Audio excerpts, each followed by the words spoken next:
So we're going to be looking at the Miller Cat Shield today. They just came out with this for the 4x4 third generation Tacoma. As you can probably tell from the production quality on this video, YouTube videos aren't really my get down, but they announced the release of this on Tacoma World. I was one of the first people to buy one as far as I know, and I know there were some people asking for a video of the install and everything. I know some people like to watch videos before they buy stuff, so figured I'd make one. So I've been impressed with their customer service already. I did have an issue with the order, but when they posted this on Tacoma World, they made a coupon code for 5% off, which is Protect My Taco. I forgot to use that coupon code when I ordered, and they actually saw my forum post and emailed me giving me a partial refund for the coupon code I forgot to use. So I didn't even ask for that. That was cool. When I received it, though, I was actually missing a piece. This thing right here, which you use to attach the front of the shield to the truck, was missing. I didn't realize that until the day after it arrived. So I emailed them on a Friday night telling them that, and they got back to me that same night telling me that they would next day air that to me on Monday. So I'm still waiting on that, but I did have an issue with the order, but so far I've been pretty impressed with their customer service otherwise. So it's all stainless steel. I got the stainless steel version with rib nut construction. I've gone over the instructions a couple times, which is how I realized I had that part missing. So this is actually the second step on the installation, but there's no reason you can't do it first, and that's attaching the I guess these like wings to the main body. So that's what I'm going to do today, and then we'll do the rest of the installation next week when I get the rest of it. This is all the hardware you get. These are the security screws. Obviously none of this is welded or anything, so it's not gonna, you know, it's a deterrent. It's not gonna stop a thief in their tracks, but all you can do is keep an honest man honest and slow them down a little bit. So while the security screws are a nice touch, I actually work in prison, and these are the same types of screws we use in prison. It's not impossible, obviously, to get drivers for these screws. The kit comes with all the drivers you need. So obviously a thief could get drivers for these screws if they wanted to also, but hopefully when they see this, the time it's going to take them to get all those screws out, hopefully they'll move on to the next car and leave yours alone. So anyways, to install this part, we're just going to be lining these up on the side and using supplied hardware. The order they told us to go in on the instructions is the short screw, followed by the lock washer, followed by the fender washer, and there's two different kinds of washers in here. One of them is really beefy. You'll be able to tell the difference. So for these, we're using the non-beefy ones. So I got all my screws just prepped and ready to go. There's really only one way these are going to line up, so it's pretty easy to see which way it goes. There are torque specs for everything on the instructions. I'm just going to use the little Milwaukee driver today to get it all set up, and then I'll probably get everything torqued after I get it on the truck.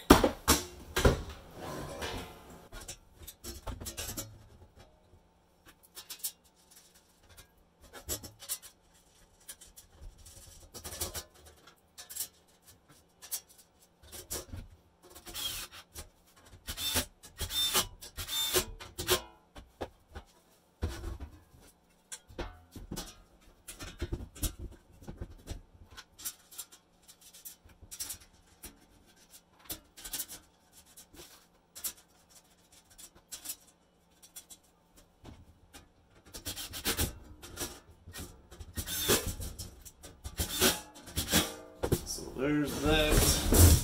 Pretty easy peasy. Like I said, that's technically step number 2 in the instructions. Step 1 is taking the cross beams, little cross members off the bottom of the truck, but there's no real reason you can't do that first. I was just noticing there are some little sharp edges in here from the manufacturing process. I'm assuming those are stamped, but I mean, it's going on the bottom of the truck, so it's not like it's a finishing piece or anything. Not too worried about it. Anywho, that's it for now, and whenever I get the rest of it in, we'll do the rest of the install sometime next week. Alright, so we got the piece in that we're missing, and got the truck up on ramps just so we have more room to work. First step is to remove these two crossbars on both sides. The instructions say it's 14 millimeters to get these off. Mine are 12. I don't know if the truck is a 2021, so I don't know if that's something they changed or what, but we'll get these off.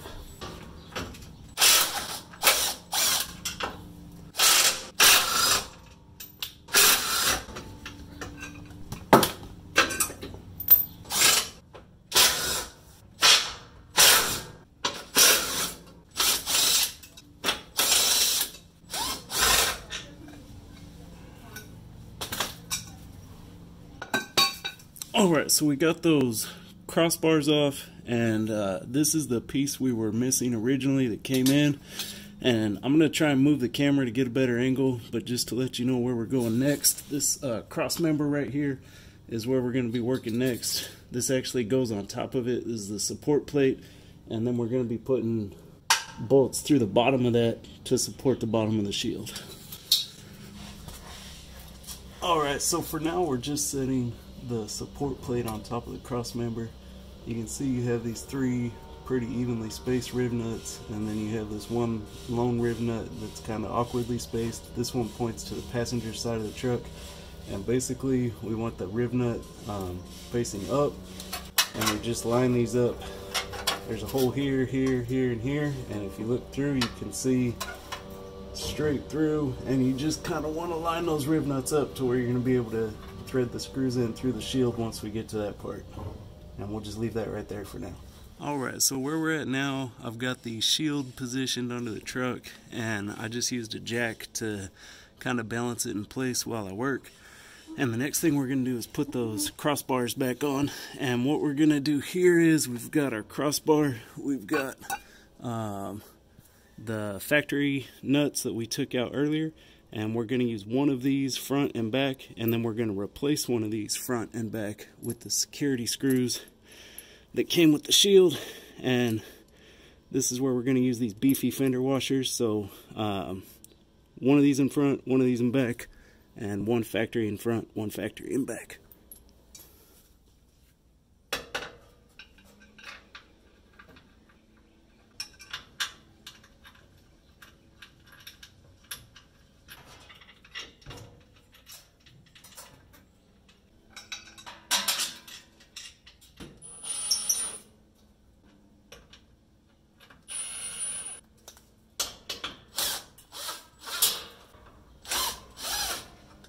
Alright, so we got that one on. We're going to go to the other side. I'm leaving everything a little loose right now just to help me position it while I get over.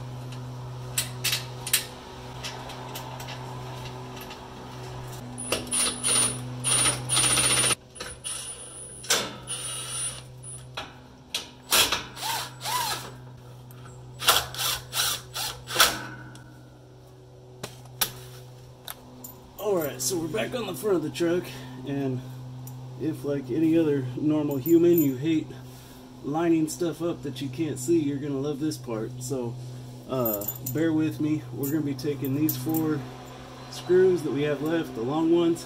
There are no washers on these, and we're just going to be going up through these holes, through the cross member, and then we're going to be tightening them into that support plate that we left up there earlier. So we'll see how easy these are to line up, but you can not see what you're doing at all.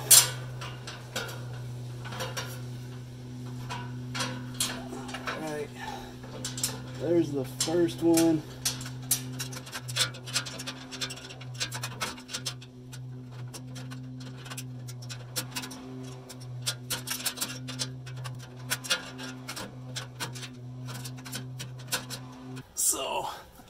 there's no easy way to say this. This is just a huge pain in the butt. I managed to get this one in. Once I had that supported, I got the jack out of the way. If you get in the front here, you're able to kind of see up over here to see what you're doing. I think that's the drain pan for the oil. I'm kind of backwards right now. But this is in your way on the passenger side. And that last one on the end was a big pain in the butt. I'm hoping these last two, since I can kind of see over the lip here, will be a little bit easier. And I kind of have everything lined up now, but like I said, there's no easy way to say it. This is it's a little bit of a bear. I think I got that one.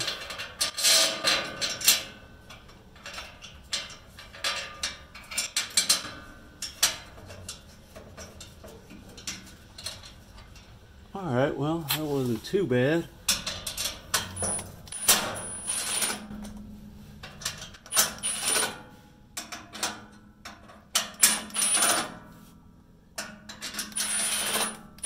Alright, that was by far the hardest part of the whole thing, but honestly, that was only maybe 5 minutes trying to get all that in there. So, alright, so I got everything tightened down.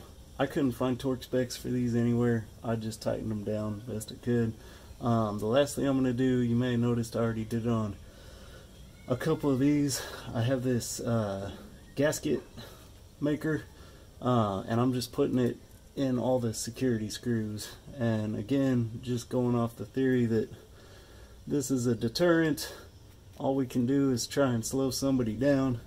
This stuff is a pain in the butt to take off, which is kind of the whole point. I could get it off if I needed to, but it takes a little extra time to take it off. It just kind of hardens into rubber basically. And again, just trying to make it so if anybody climbs down here in the Walmart parking lot to take this thing off, they'll hopefully move on to the next truck, because mine won't be worth their time. So there she is installed. All in all, the installation wasn't too bad. These guys right here were the toughest part by far, but like I said, that only took me maybe 5 minutes. So all in all, not too bad of an install. It would be helpful to have somebody to help hold the thing, but like you saw, I was able to do it with the jack.